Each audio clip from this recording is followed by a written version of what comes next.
Show committed to equipping you to hone your media skills better to stand out from the crowd as a go-to expert in your field. Each week, Rich Bontrager interviews top leaders, influencers, authors, speakers, podcasters, and media professionals about how to leverage media best to help you shine brighter on camera and stage as a go-to expert. Now, here's your host, The Trigger, Rich Bontrager.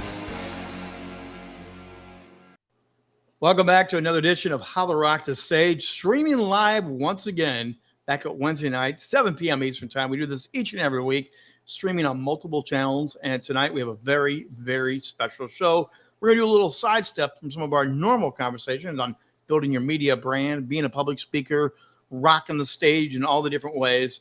But we're going to have a conversation with a lady that is walking and rocking a new stage of life that she never, ever thought she was going to be rocking and doing. Got that coming up in just a few moments. Today has been one of those special days.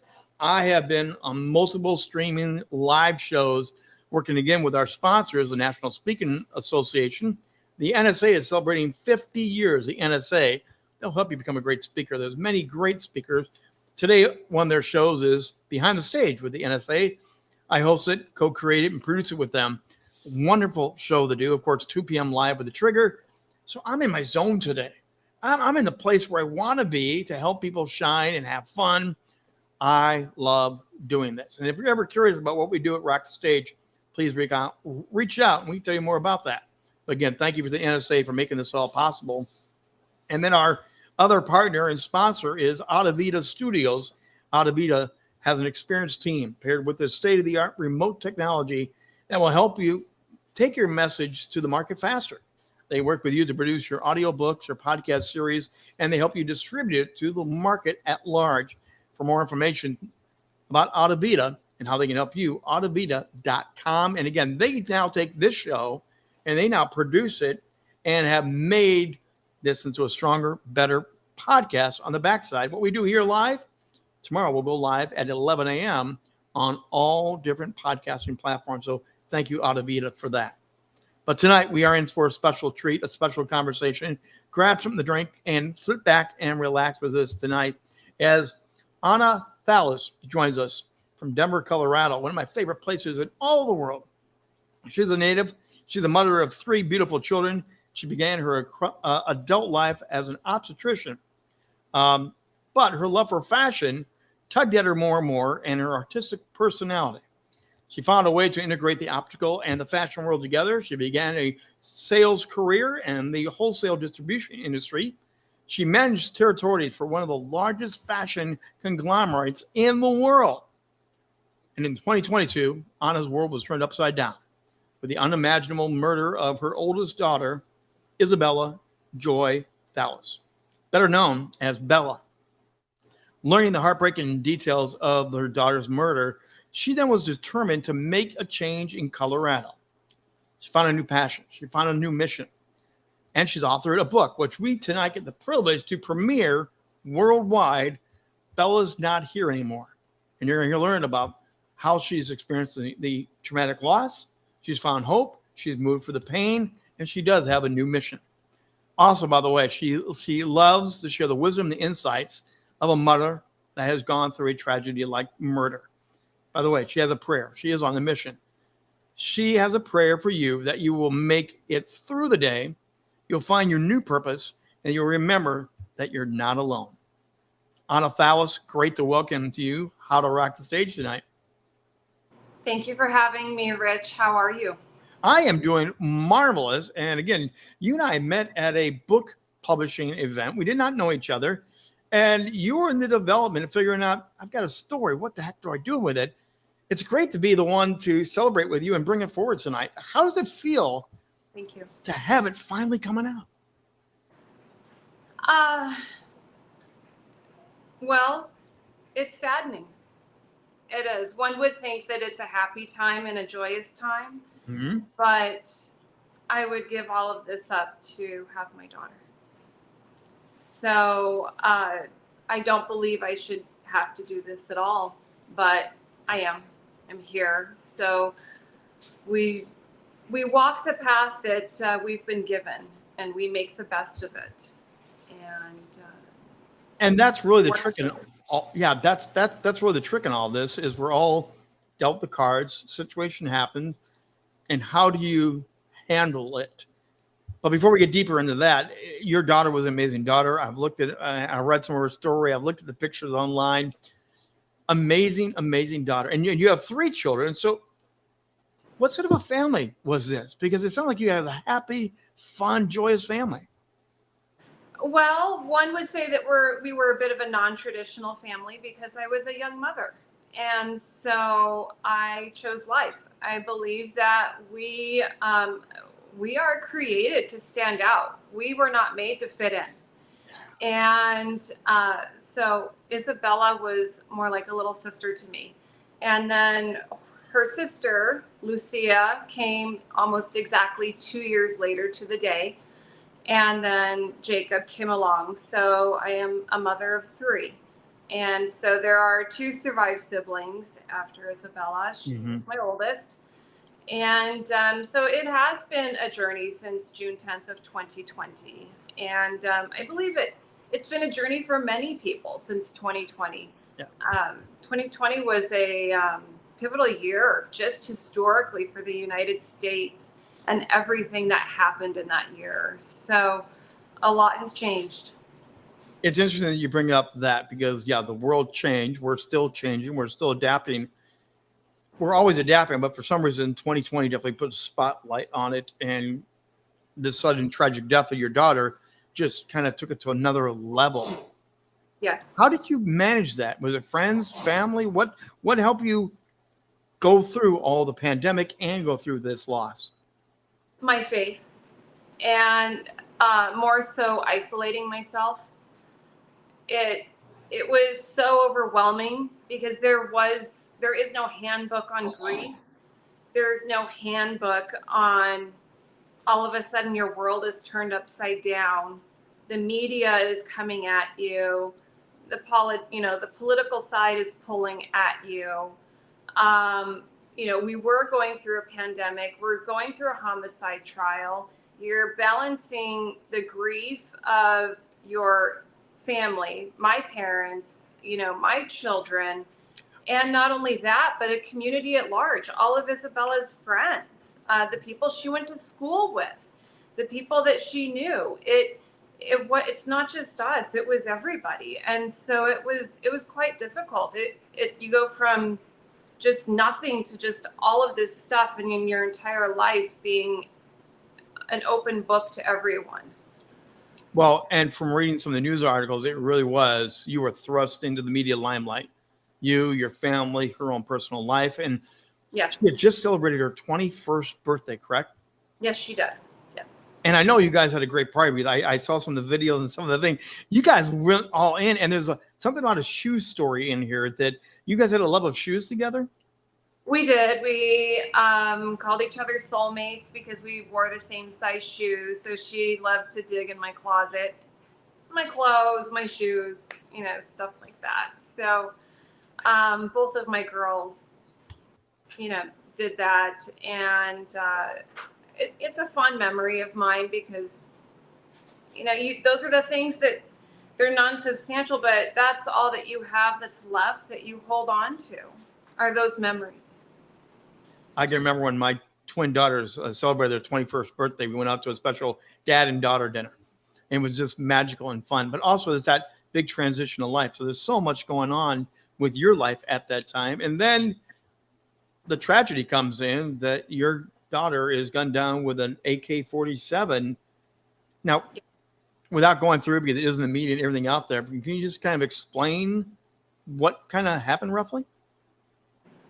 Isabella and her boyfriend, Darian, were walking his dog in the ballpark area, Denver, Colorado. Ballpark area is downtown. It's behind Coors Field. And a man by the name of Michael Close was very angry. He was inebriated, and it was about 11 a.m., and he chose to open fire with an AK-47. My daughter's back was turned. Isabella was killed instantly, and Darian managed to get away, but he now suffers for the rest of his life. He was hit twice. I mentioned at the start of the show that I love Denver. I lived there for a while. For a short time, I lived not too far from that stadium. I'm very familiar. So the imagery, I get it. What would you say? What would you have done differently looking back? And again, you're now trying to raise gun awareness and different laws. You're making great strides in Colorado. But looking back, is there anything differently you would have done? Well, as a parent, or looking back, what after she was murdered or prior to? Let's just talk about maybe as a parent, because I'm sure you guys, again, a close-knit family, I'm sure you talked about safety and awareness and things like that. And she had a dog with her, right? So sure, she's probably doing everything you want her to do, correct? She was on her telephone when she was shot. So that's one thing. And she knew there had been altercations in the past with this person. He was very combative. So, to my knowledge, but it was, self-awareness is very important, I believe, and especially in the time that we are in, such a time as this. Yes. And practicing that. Yes, she was on her telephone at the time. I have another business relationship that deals with situational awareness. To the point where he will go into a restaurant and this family knows, his friends know, he always sits against the wall to scout the room around. Yes. And he teaches that situational awareness. Is that something you're now learning about yourself more, about situational awareness and how to stay more alert and aware? I wouldn't say learning, I would say practicing. Situational awareness is key in our family. And so when you mentioned that, yes, we always face the door of a restaurant when we sit down and when we eat. We evaluate the parking lots. We evaluate people that are just in traffic, people that are walking near our vehicles, people that are beside our vehicles. And it's sad that this is what our city and our world has come to, and our country. But you have to. It's self-preservation at this point. And I think that we've been trained to use what they call a telephone, which is actually a device. We need to definitely practice situational awareness. When you ask the question of what would I have done differently as a parent, to circle back to that. Yeah. There's so much as a parent that you go through, being a mother or being a father. It's very difficult to say because you don't know if that would have changed the trajectory or her death. It was her birthday. So she was 21. And when you celebrate your 21st birthday, it's such a big deal. Yes, it is. You do what you want. Yeah. So even if she did live at home, she would have been with her boyfriend anyways. I mean, that's just the way it is. Yes. So that's the thing. And that's one thing that my mama taught me, to compare is to despair. So to look in the back and in your past and go through the what if, that, especially being in this situation, it's only going to take you further down. You have to maintain a mentality of hope for a future, because it is so difficult to just bear all of this. Now, this definitely impacted your entire family, like you said, friends, other people. And we just lost camera connection for a second, so hang on, everybody. Don't go away. Bella or Anna will be back here in just a moment. While we're having technical difficulties, we will be mentioning that we do have a special event coming up next week.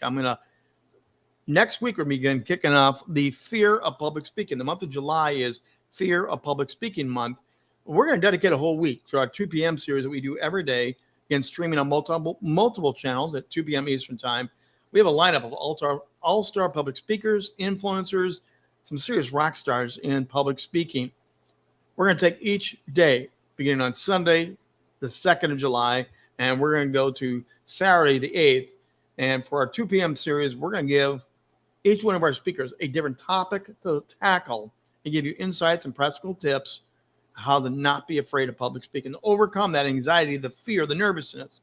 And then the rest of the month, every Tuesday and Thursday, we're going to be taking that and we are going to have more guests because we're going to dedicate the whole month to helping you conquer that fear. Public speaking is the number one fear in all the world. 75%, 79% of all the world is afraid of speaking. So we're going to do that the next couple of weeks. I see Anna has beamed back in again. We're going to bring her back in. I lost you. I'm so sorry. That's okay. I even hear got a you. commercial break in. That was a perfect commercial break. It was great. I just was going to ask, can you hear me okay? You cannot hear me. Let's see. Okay. This is going to be live, everybody. Go down to the little daisy chain, the little flower on the phone app there. I can't. You can't. Oh, you can't hear me. Okay. Everyone stand by. Take a moment. Take 5. We'll be coming back here. Check. This is fun. That's why I love doing fun things. Check the flower. On the bottom. Oh, we lost her again. She may be having technical difficulties. So everyone bear with us, please. We'll see if she beams back in. If you have a question, please, here's the time to drop in the chat, ask a question. And when we take in your questions, we also are going to be giving you a link to the premiere of the book. This is literally, it's not going out to anybody. This is brand new. And we get the honor to launch the book for her. And this is one of the things that we've been talking about. We were going to do the show last week. And we got in the green room, got ready to go. And she said with a head hung down, I don't have the book yet. It's not ready to go. We don't have the link to share out. And I just said, fine, take a pause, and we'll go do it next week. So this week is extra special beside the dynamite interview discussion of the tragedy and what she's done with her life, because she is on a mission now to help people be more aware of gun violence, regulations. Again, as she was talking about self-awareness, all these different things. She is now on a mission to help other people. So she's turned pain, sorrow, grief into something to help other people. And she already is making an impact in the state of Colorado. And the book is an outgrowth of that entire journey. And we get the chance to share that tonight as well. So you don't want to miss out on that. Sandra D. Robinson, you got a question coming in here, I see. So we'll pop this up here and see what's going on. What does she desire to accomplish with the book? Great question, Sandra. We will bring that back up when she comes back in and reconnects with it. It's been an interesting journey on this particular show. We both have wanted to do this since we met each other last year. And we have talked and planned for the right time to do it. And the book was the perfect time. Now, last week, we weren't going to pull the trigger on it. And then tonight, technical difficulties seem to be happening here. So don't know if it's power outages. They have heat waves going on in that part of the country right now. They also have the heavy smoke that most of the country is experiencing as well. So it could be a combination of things. We're going to hang on and see what's going on. I will share again about we do have this, again, the upcoming Freedom from the Fear of Public Speaking. And Sandra, who was just beaming in, she's a fellow speaker, a fellow coach. Sandra will be one of the people speaking out on that week. So we're excited to bring in and share that with everybody. Usually I don't have the time to share some of this other, my producer is telling me to do this. Here's the book. Check this book out. Hit the QR link and go and check this out. Give a comment, give some love, give some encouragement. As Anna was talking, she was saying how much this should be a celebration, how much she wants it to be a celebration. It's also got some sorrow, some pain in even the release of the book. So if you could, check the book out, place that order, and also give some love and response back to her. That would be wonderful to do that.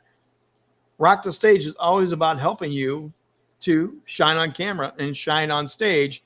And I normally don't do this during this particular show, but if you want to learn more about what we do with marketing, with media branding, with media consulting, currently I'm working with several other incredible leaders to help co-host and produce their media content. We help you actually create a media brand empire that you want. If you want to have a no-cost consultation, hit the QR code, come and connect with me. It's absolutely free, and we can get in on that.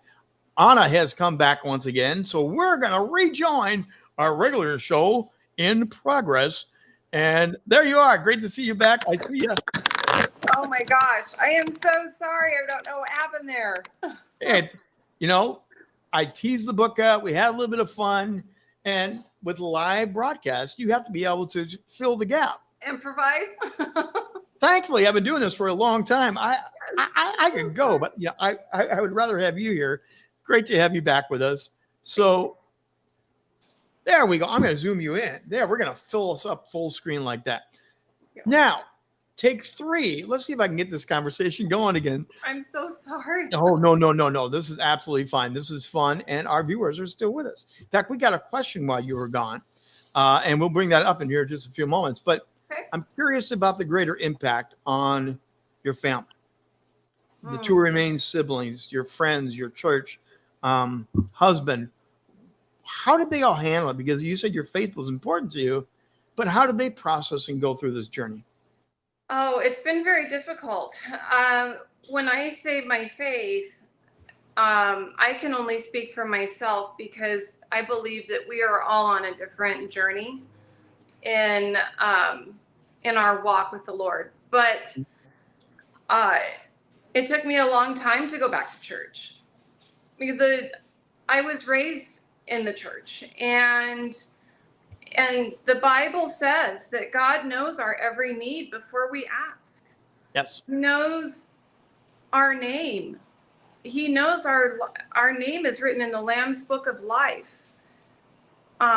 He knew us while we were created before we were created in the womb.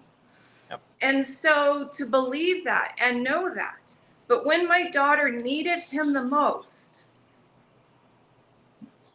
he was not there, in my opinion. And so that's what I struggled with tremendously. I can't sit here and tell you that, oh, I'm at peace with it, or I was okay with it, and yes, I lean on. No.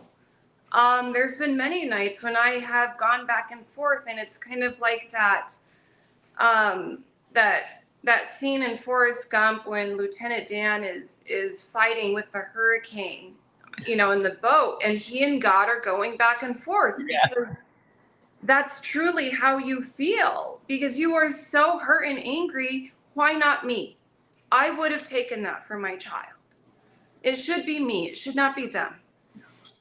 And so, but you have to also look at the other side of it as Isabella had a purpose, and she impacted so many people.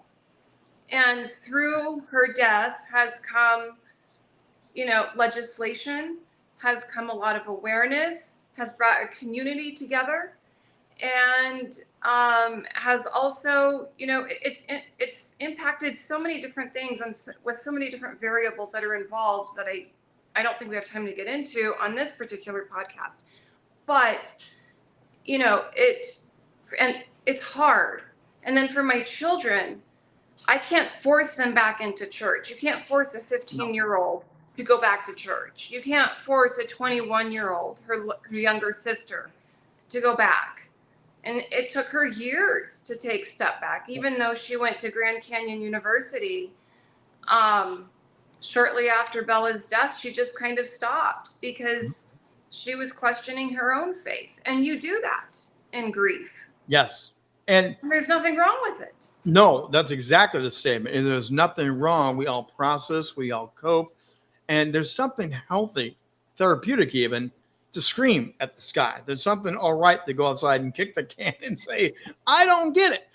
Whereas a lot of times people are told to just calm down, suck it up, bottle it up. I believe the other way is to just be real with it. Yes. And that's the other thing. In our society, we don't speak about grief. you're given a time for bereavement, and then it's done and it's over with, and no one really speaks of it because they don't know how to address it.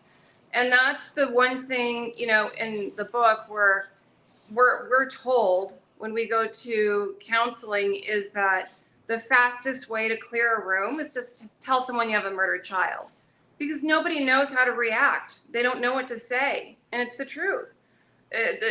The reactions I've gotten, I mean, it's very it's bizarre because people don't know what to do because we don't talk about this. Yeah. Even when you go to church, Yeah. it's not spoken of from the pulpit. We actually did one of my media partners. We did a whole week-long series on that topic of dealing with grief, and the response was amazing. Here's that very fact: we don't talk about it, we don't coach it, we don't really break that barrier. And it was amazing when we got deeper and deeper into it. The stories got fuller and richer, and there is something about that authentic nature of giving someone permission to let it out and just let them be real through it. And it sounds like you had some of that permission. It's not like you and your family allowed yourself or was encouraged or whatever it was that you found that space to We did. be real. We did. And I also came up with a system for my children instead, and my family, because everybody asked, well, what's wrong? Well, what's the matter? Or how are you feeling? And for us, we all know what's wrong. There's somebody missing. Yes. And not only that, but it's all over social media and the news. So what I did is I started a number system, 10 being the worst day that you could possibly have. And you're just breaking down. You can't get out of bed. I mean, you're there. You're not eating, you're not functioning. And 1 being, okay, you're having a good day, because grief goes minute by minute. So instead of asking the kids, what's wrong? It's, what number are you at? I'm at a 4. Okay, you're at a 4. So I know that I need to love you a little bit more, or I need to give you some space, or maybe we just need to eat, or we need to get out of the house, or I'm at a 10. Okay, so I know that right now you need a home cooked meal, or, get you in the shower, or do whatever we can to decompress because you're not having a good day. Instead of someone having to sit there and try and explain and make a child explain what they're feeling inside, what they don't even understand. That in itself that helped a lot. And it helped That's a lot amazing. with the extended family too. That's amazing that you came up with a system and you all understand the communicative language of that system, but it's so simple, it sounds like, but it's also so powerful to give that system of the short communication, because you don't want to unravel and try to re-explain. You're in that moment, you're in that feeling, and just sharing a number. Yes. Is a simple way to help out like that. Because you don't want to explain yourself. You don't want to talk about it. That's the last thing you want to do, but you want to feel loved. You want to be comforted. Or maybe you just want to be alone. So, and children, my kids don't know they didn't know what to feel or how to feel, and maybe they didn't want to talk about it. So if they're at a 6, I know, okay, I need to back off and give you your space, or I just need to hold you. But that's how I handled it, and it helped us. And I hope it helps other people too, and other parents, because you're handling your own grief, but you're also carrying your children. And that's very hard, because sometimes they're carrying you. And yes, you're carrying each other, and you're walking together, unpacking it all, wrestling with it all. That's amazing. And again, thank you for sharing so authentically, because I think people need to hear that, because again, they don't hear the truth. Now, you also got thrust into the media. Like you said, this was covered heavily. You're not media trained. You're not really ready for it, but you somehow found a way to, I'm going to say, embrace it, fall into it, whatever it was. You have found it to be something now you can leverage for a greater new purpose, right? I wouldn't necessarily say leverage, but we dealt with it the best we knew how. And it was new to us. It was difficult, uh, especially just, leaving the home Yeah. with the first few months because everybody knew who we were. So my children were so overwhelmed. I had to pack us up, and we traveled across the country, and I just kept us isolated over there and away from all of this here because it was too much. We couldn't handle it. And that seemed to help. And, but controlling the narrative, I would say, is so important in something like this. And if you're in a high profile homicide case, the less details you give in your social media, the better, because it ends up coming back to you, or it'll go back in the defense as well. So loose lips sink ships. So, but you did step into being an activist, a communicator in Colorado. Can you explain what you're doing? Because you are making an impact with legislation, with discussions. You have turned this very tragic, horrific event into something now that you're opening up a conversation for the greater good. That is correct. I did. The gun that my daughter was murdered with, it would belong to a police sergeant, a Denver police sergeant. It was an AK-47 registered to him, and he had reported the gun lost or stolen sometime after Isabella's murder. And so I successfully lobbied to require Colorado's citizens to report their guns lost or stolen within a reasonable amount of time. It was not easy. And there's only been one person that has been, this is what the news does not tell you. There's only been one person that's been convicted of the law thus far, but many people have reported their guns lost or stolen under the Isabella Joy Thallas Act. So it's called a greater reaction time. Oop, my gun, I've got to go report it. And it also has actually captured, caught, maybe even preempted something else by that one incident. So kudos to you, really, seriously. That's not easy. I come from a legal background. I know the hurdles of judges and lawyers and paperwork and legislation. To do that is a major accomplishment. How has that been received in Denver area? What's been the response of this? Well, surprisingly, we had over an 80% backing with that particular law, which is fantastic. The only thing is that we had to go back and amend, and it's only a $25 fine when, in my opinion, it should be a $2,500 fine for a lost or stolen weapon. And all it is responsible gun ownership. And I have taught and I raised my children to respect firearms. So we are a family that has respect for firearms. And one would think that it's a common sense law, but common sense is not so common. As one with a father for a judge, I totally agree with your statement. What we think is common sense be is not here, always common sense. if it was common. So, so that in itself, the lobbying part was arduous. It was difficult because you're retelling this story many different times in many different ways. And, it was tough. But well, speaking about telling the story in so many different ways, if I had a drum roll, I would do a drum roll. But we are going to officially announce the release of your book, Bella Isn't Here. Congratulations, because again, you've done so much that we've been talking about. But this is kind of the culmination. This is kind of, people will read, people will highlight, they're going to scribble, they're going to learn things that you may not have ever shared before. But tell us about this. Why did you feel compelled to put pen, paper, and story out there for everybody? So one might think that it is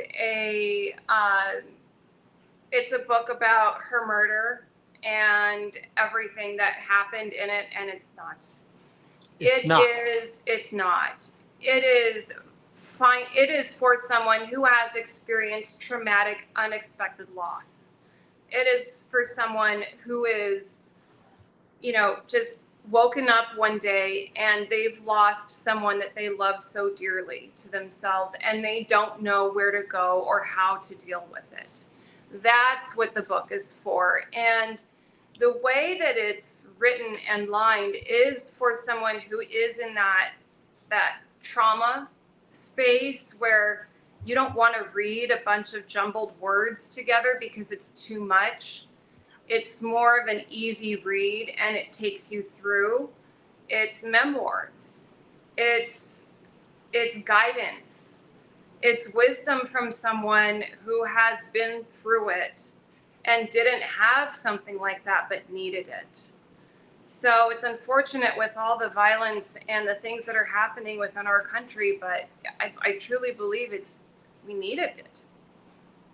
Well, hit the QR code, scan it, go buy the book. After reading the book, go back and make some comments, share some thoughts, give her some love, because this book is really something out of her personal heart.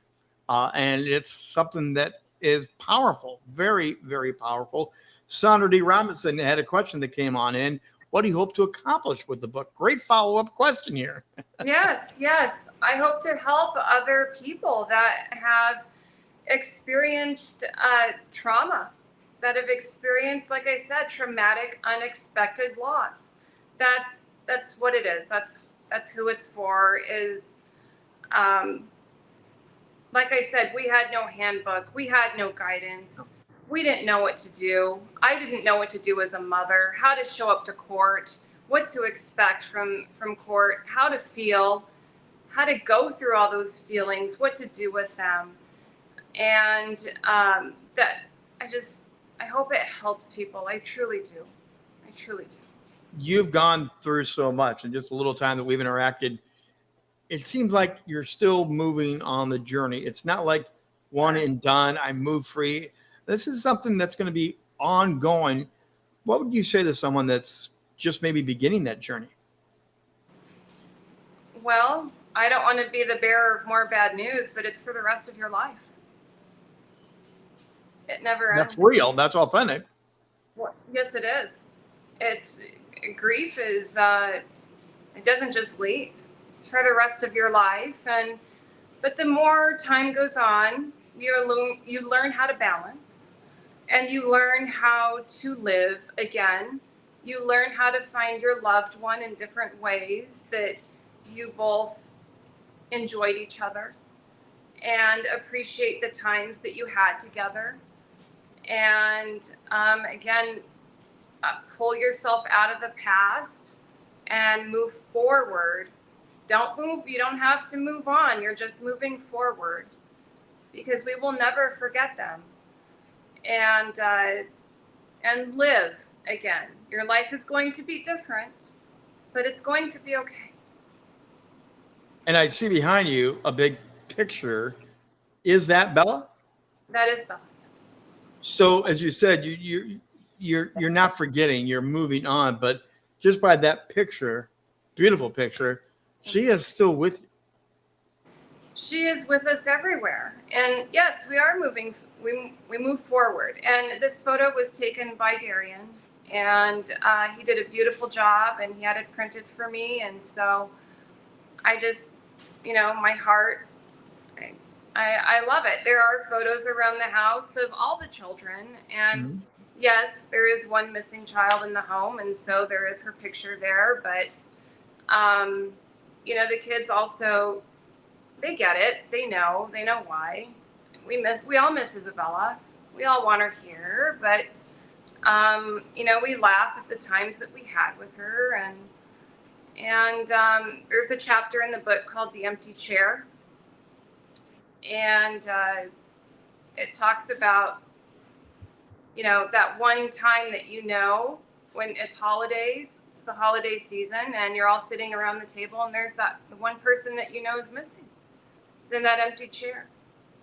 So, like I said, grief it doesn't just end now, but it does get softer. It gets softer. You've had different careers, and not that this is a career that you chose, but you have dropped into a very important topic in our world right now: gun regulations, gun violence, right to bear arms, what type of arms. There's so many different ways to look at this. You have dropped into something that is all the rage right now. Yes. Are you learning your path through that you are a spokesman, you are a voice for good in the middle of a mess? Yes, I am. I'm learning the hard way. And all I can say is that I don't watch the news, and I do my best to just I stay off of social media as much as possible, but there are obviously some things I need to do. And there's a balance in everything. Yeah. Right. But the gun issue is real. Yes. And the violence in America is at an all-time high. In fact, our country is flagged as one of the most unsafe countries in the world. And it's giving tourists, advisory warnings to even come here. So, I mean, it's a time to wake up, but it's also a time for prayer. Mm-hmm. And we are in some times that, yeah. It's scary. again, you had said it earlier, for such a time as this. And we don't often get to choose what this is. But you're stepping into a place that is highly, highly needed. So I want to applaud you. I want to encourage you. I want to say, hey, this is not easy. There's a million things you'd be doing right now than trying to figure out how to stream live and do an interview and know that this is going to go out there. But it is something that needs a champion that can tell the real pain, the heartache, and also the reality of how it is. Well, unfortunately, our family is one of thousands of families out there that has experienced gun violence at its worst, and we just happen to be vocal about it. And her father is the same, and we're doing our best to keep Isabella's memory alive in a positive way, not necessarily a negative way, but something positive that we can do to impact the community, raise awareness, and also be able to try and heal and help people along this journey. Anna Thallas, thank you for being here with us tonight. I do want to bring the book back up again. Again, this is available now. This is the premiere announcement of the book. It's out and available. Hit that QR code. What would you say in closing here tonight? Because this has been several years since the incident, but it's not going away. And you are now stepping into that new role, that new mission. What would you say to wrap up our show tonight?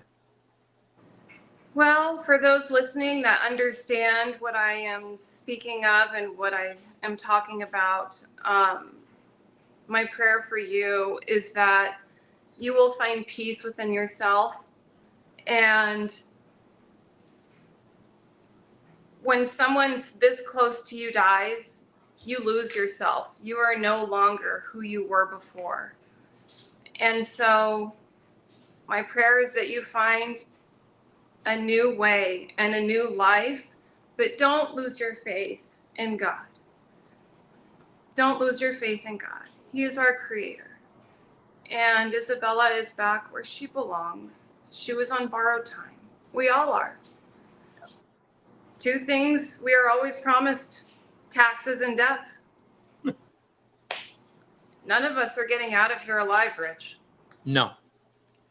And that faith is a centering of the rock, is a foundational piece of both of our lives. I can clearly say that. That's part of our connection. That's part of why this is all going on. It's not just about a book. It's not just about a tragedy. It's about a greater scene taking place, and being able to share that with others is why I do what I do as well. But it's a joy to know that there's that center piece that, like you said, don't lose faith. Scream at the sky. Let it out. Question. God's okay with that. Yeah, that's what he's there for. Yeah. He's your father. Yeah. He's your heavenly father. He will neither leave you nor forsake you. So, and I've held close to this verse, but we know that all things work together for good for those that love the Lord and those that are called according to his purpose. So that is what I have stayed true and steady through in this fight for Isabella, and not just for Bella, but all victims of gun violence out there. Beautiful, beautiful conversation tonight. Anna Thallas, thank you for taking the time. Thank you for juggling and doing all the things you had to do to stay with us tonight. Hanging in there like a champion. I'm so sorry. It's okay. It makes it much more fun and entertaining for everybody to follow along and play along with Rock the Stage. Thank you, thank you, thank you. Again, you want to make sure you get the book. You want to make sure you hit this QR code and pick up the book. As Paul Harvey used to say, the rest of the story. But there is a lot to this story. There's a lot of amazing richness and depth to what is going on. But there's a greater mission here, and you don't want to miss that. And everything else we've talked about tonight, don't miss the greater story, because the stats in America are not good right now. You never know when tragedy is going to hit. The violence is rising, and it's a crazy world. I hope part of our conversation here tonight helped grounded, help give you some hope. I know that's part of what Anna is all about, bringing hope to you and your world. And again, we're always back again to do another one of these each and every Wednesday night, helping you shine on camera, helping you shine on stage, elevate you and your brand authority. It's all about rocking media. And Anna, whether she knows it or not, is rocking the media more and more. She's on the job learning, whereas I had 30 years of training. She's having to jump on and do this. We do want to thank once again our sponsors. We want to thank the National Speakers Association. They do train and equip speakers to step up, to be on stage, and they'll learn the craft. They're celebrating 50 years of the National Speakers Association. I'm a proud member of that and proud to be hosting Behind the Stage with the NSA. And Adavita Studios, again, thanking Adavita, because they're going to take the show and we're going to represent in audio form on Apple iTunes and other podcasting locations. It's powered by Adavita. That's what Rock the Station is. We're powered by them. And they have an experienced team to help you with their state-of-the-art technology, and they'll help your audiobooks, your podcast, to get greater market exposure. For more information, contact Adavita.com. That's going to do it for this week on The Trigger. Rich Bontrager saying thanks for joining us.